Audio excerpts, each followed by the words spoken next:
Hi guys, let's eat marang. After how many years, ngayon na lang ulit ako nakakain ng marang. Sarap kain sa nature.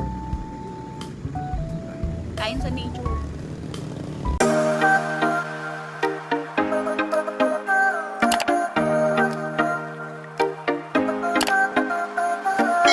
Hi guys, we're going to Tanay. Hi guys, welcome back to my channel, Unique's Vlog. For today's video nga ay we are going to Tanay, Rizal with my ate, kuya, and pamangkins. So ito na nga guys, nasasakyan na tayo. Nag-aya yung ate ko magtanay. Buti nga ay naaya tayo at ako'y bird na sa bahay. Isang buwan na lang at mangitlog na ang auntie nyo. Ay mga anak pala. Huy! After 8 months nga mga auntie, ngayon na lang ulit nakapunta ng Tanay at napakaganda nga talaga dito. Abay syempre, mas maganda pa rin ako. Huy! Charot! Kasi bawat madaanan mo nga dito ay puro nature at nagfa-fogs pa. At ang masarap pa doon, libre.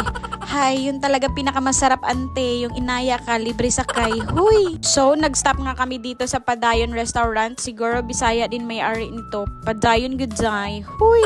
Dahil nagutom nga mga alaga namin sa tiyan, ay nag-stop kami dito para kumain. Marang lang talaga sa dyan namin dito sa Tanay mga ante. Abay mga nagutom, nagkaayaan na magkainan. Ay sana all nagkainan. Gusto ko yan, ang magkainan. Huy! We are here in the Padayon Day. Ayoko langan-langan Day. Padayon Goodzay. So, paakyat na nga kami para maka-order na. Napakaganda dito mga auntie ko, lalo na kung mahilig ka sa nature kagaya ko. Sa gustong pumunta dito ay pumunta lang kayo, walang nagbabawal sa'yo, wag kang feeling, wala kang jowa. Charot, huy! Nangaaway pa nga.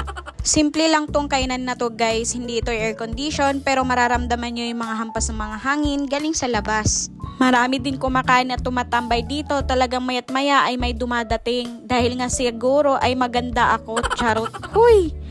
Maganda dito at nagfa-fogs. So ito na nga, nagtingin na kami sa menu kung anong orderin namin. Abay sabi ko nga wag na lang namin tingnan ang presyo at baka din na kami makakain ito.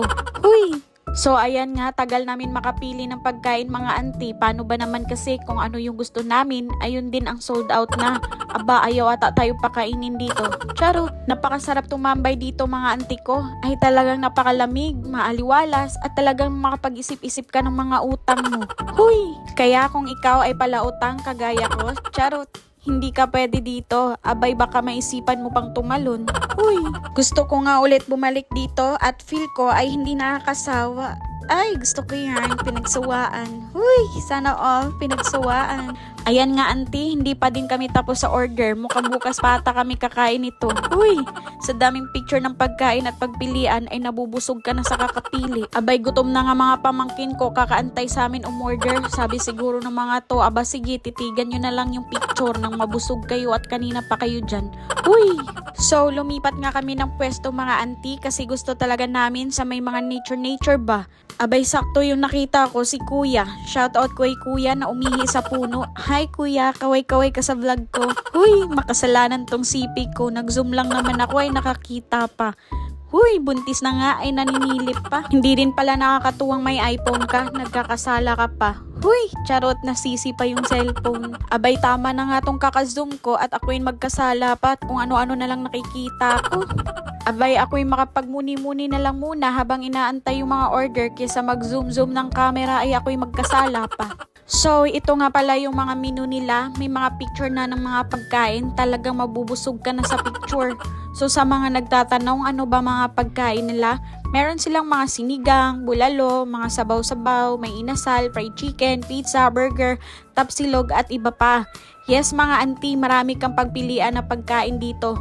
Perfect na perfect sa hindi mahilig pumili ng isa at di makontento. Charot! So, andito na nga yung mga order namin mga auntie. Puro pizza at burger muna.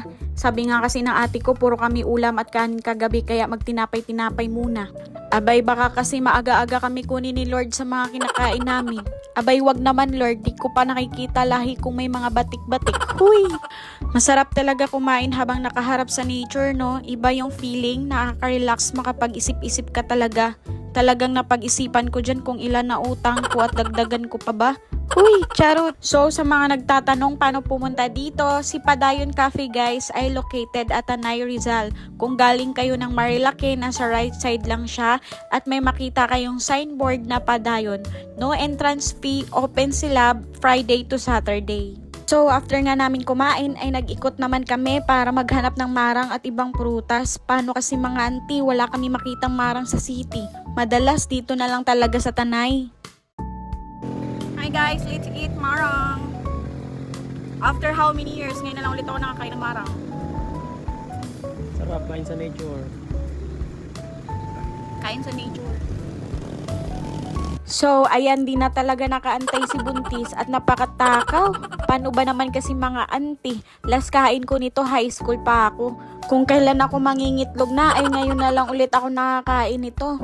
Nag-stop over nga muna kami dyan dahil napakaganda ng view at masarap kumain habang malamig. Pero syempre, mas masarap pa rin ako. Huy! Ano daw? Abay, nag-e-enjoy din kumain yung jusawa ko. First time niya kasi din makatikim ng marang. Abay, tinanong ko nga kung anong mas masarap, yung marang ba o ako. Huy! Abay, pakalandi ng buntis na to. Abay, huy! Awat, baka mabuntis ka ulit. Yung kuya at ate ko nga ay nag-e-enjoy nakaka-picture sa likod dahil napakaganda nga talaga ng nature at malamig pa. Kami nga naman ay matakaw ay di na pinapansin ang nature, nakafocus na lang talaga si Juntis sa marang. Abay, napakatakaw nga at walang katapusang kain to si Juntis, palobo ng palobo na, mukha ng inahing baboy pero masarap. Huy! Ay siya guys, hanggang dito na lang ang aking vlog at di na matapos-tapos ang kainan naming dalawa. Ay sana all nagkainan. Sa mga bago pa lang sa aking YouTube channel, please like and subscribe. Thank you for watching!